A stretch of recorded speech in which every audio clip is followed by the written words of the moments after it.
Hi, Jim Van Zandt here, one of the pastors, Carlisle United Methodist Church, with this week's sermon in 3 minutes. The church has always held closely to a doctrine known as the providence of God. That simply means that God provides. God did not simply wind up the universe to let it tick down to its own demise, but rather wants to be intimately involved with his universe, his creation, and especially us, the crowning jewel of his creation.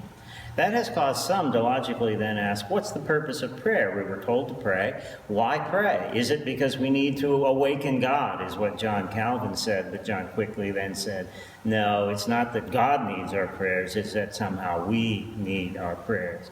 Well, if God doesn't need our prayers in order to know what to do and to act, then the purpose of prayer is that it forces us to be in a relationship with God, which is all God wants to have with us in the first place.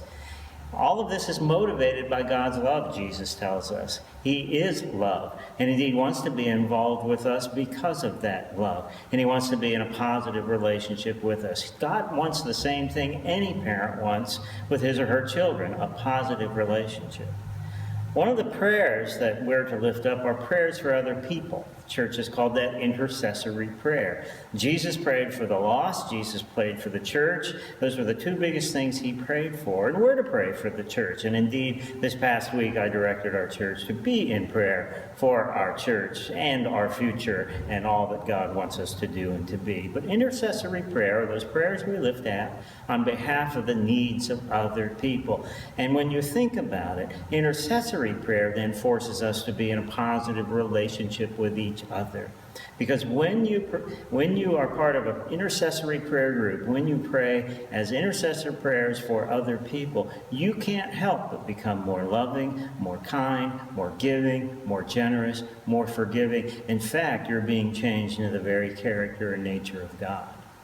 So intercessory prayers are important. Jesus says we'll never know the good it does for other people, but we do know the good it does for us. It turns us, indeed, into the very character of God, that we can be his hands and feet to reach out to a hurting world.